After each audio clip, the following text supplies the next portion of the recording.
There's a version of you that other people have never really seen. Not the one who remembers birthdays, who notices when a friend goes quiet, who somehow always knows the right thing to say when someone's falling apart. Everyone's met that version of you. They love that version. They call you the strong one, the calm one, the one who always has it together. I'm talking about the one hiding behind it. You've probably been called too sensitive, too caring, too much. And for a long time you probably believed that was the whole truth about you. But it isn't. Because at some point, without ever deciding to, you learned to read people so well that it stopped being a gift and started being something closer to a weapon you never asked for. You know when someone's lying before they finish the sentence. You feel the sadness behind a joke before the laugh even lands. You can sense a shift in a room the second you walk into it, before anyone said a word, before a single expression has even changed. And late at night, when it's quiet, when there's nothing left to distract you, a thought shows up. Just for a second. Uninvited. If you wanted to, you could use all of this. That thought scares you a little. It should. Because it means a piece of you already knows something about yourself that you've never said out loud, not to a friend, not to a partner, maybe not even to yourself in those exact words. Psychologists have started giving this a name, not narcissist, not sociopath, something quieter than both, something that hides behind warmth instead of cruelty, which is exactly why almost nobody catches it in themselves. It doesn't announce itself. It doesn't look like a red flag. It looks like kindness with excellent instincts, 10 signs. And the last one is going to explain the other 9, but I'm not handing it to you early. You need to see it built, piece by piece, before it'll actually land the way it's supposed to.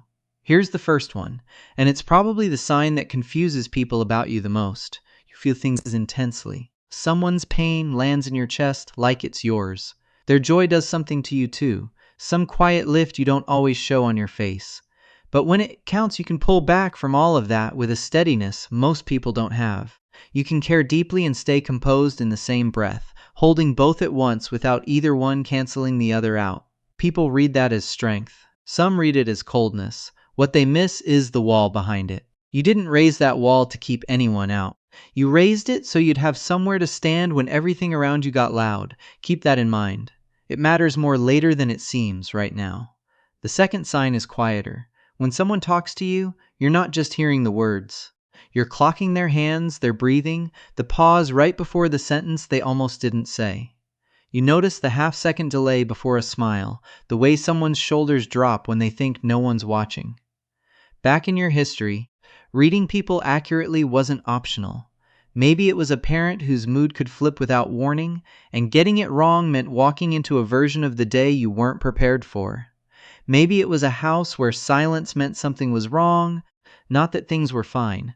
Kids who grow up having to predict an adult's next move don't just get sensitive. They get fluent, and once you've learned a language that closely, at that age, under that kind of pressure, you don't really forget it. It becomes the way you experience every room you walk into for the rest of your life. This next one is harder to sit with. You can be genuinely kind to someone, and still, a piece of you is tracking exactly how that kindness lands.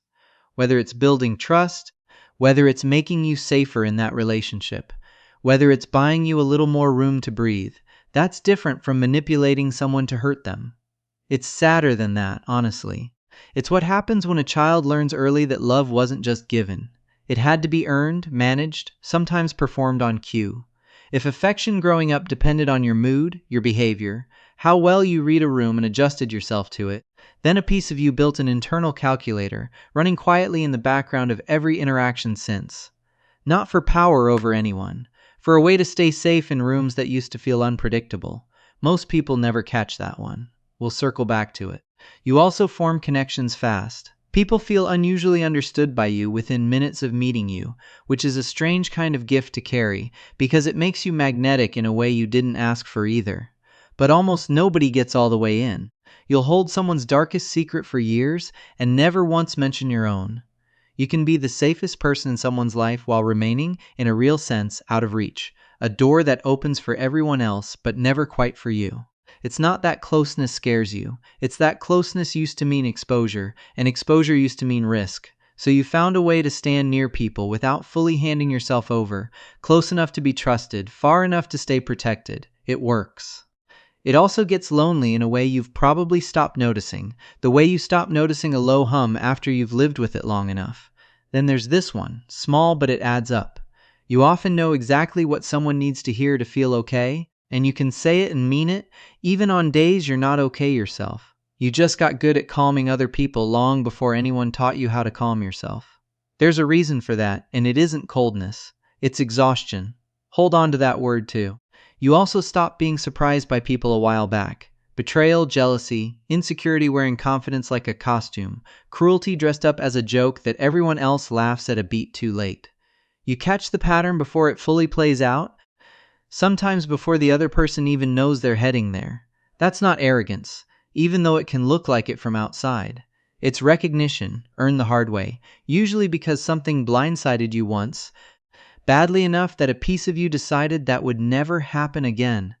Not on your watch. We're about halfway through, and something starts to turn from here. When someone tries to manipulate you, you almost always catch it, and your chest goes still in that moment. Not hurt exactly, not even anger, closer to a switch flipping. You don't fall apart the way some people would. You adjust. You step half a foot outside the moment and watch it happen, almost like you're standing just behind your own shoulder, guarding yourself from the full weight of it before it can land. That isn't the absence of feeling. It's feeling, relocated somewhere it can't be used against you again. And sometimes, honestly, you feel almost nothing at all. Not because you're incapable, because you felt too much, too early, too often, and your system learned to turn the volume down just to get through the day intact. So there are moments everyone around you is overwhelmed, crying, panicking, spiraling, and you're strangely, unsettlingly calm, almost like you're watching the scene from behind glass. People call that control. It's closer to numbness wearing control's clothes. What's left ties everything together. You handle endings differently than most people. Relationships, friendships, entire chapters of your life, and you can walk away with a composure that honestly unsettles whoever's watching you do it. Not because you didn't care, because a piece of you had already braced for the goodbye long before it arrived, sometimes years before, quietly preparing an exit you hoped you'd never have to use. You loved fully, while quietly expecting to be the one left standing there alone. That's not pessimism. It's armor. And armor, however heavy, still remembers exactly why it got put on in the first place. Which brings us to the last one. This one isn't really about anyone else. It's about you. Go back to the wall. Go back to the calculator. Go back to the exhaustion. 9 signs, 1 story, told from 9 different angles, circling the same quiet center the whole time. Underneath all of it, there's someone who just wanted to be understood without having to work so hard for it. Someone who learned to read rooms because no one ever sat down and explained the room to them. Someone who got powerful at empathy because at some point, being gentle wasn't enough to stay safe. So gentleness had to grow teeth just to survive. You're not cold. You're someone who learned, very young, that raw feeling needed protection. And reading people became that protection, layer by layer, without you ever choosing it consciously. This isn't a diagnosis. It's not something broken that needs fixing. It's closer to a map, drawn by a younger version of you who was doing the best they could with what they had, in a house or a moment or a version of childhood that asked more of them than it should have. You don't owe anyone an apology for seeing clearly. You don't have to feel guilty for knowing more than you say. What you might actually need is permission. Permission to let one person see you the way you see everyone else, fully, without running the numbers first. Without bracing for impact before anything's even happened, without the calculator running quietly underneath the conversation. Because past all that careful control, there's a softer place in you that never stopped wanting to be known instead of managed, studied, just known, the way you've spent your whole life making sure everyone else feels. And maybe that's the truest thing anyone's said to you in a while. Sit with that for a moment before you go anywhere else. If any part of this felt like it was written about you, you're not alone in it. There are more people carrying this same quiet story than you'd ever guess just by looking at them, sitting across from you at dinner, scrolling past this same video tonight. If this found you at the right moment, stay close. Subscribe so the next one finds you too. And tell me in the comments which sign hit hardest. Sometimes just saying it out loud, even just typing it into a comment box at midnight, is the first step toward not carrying it alone anymore. I'll see you in the next video.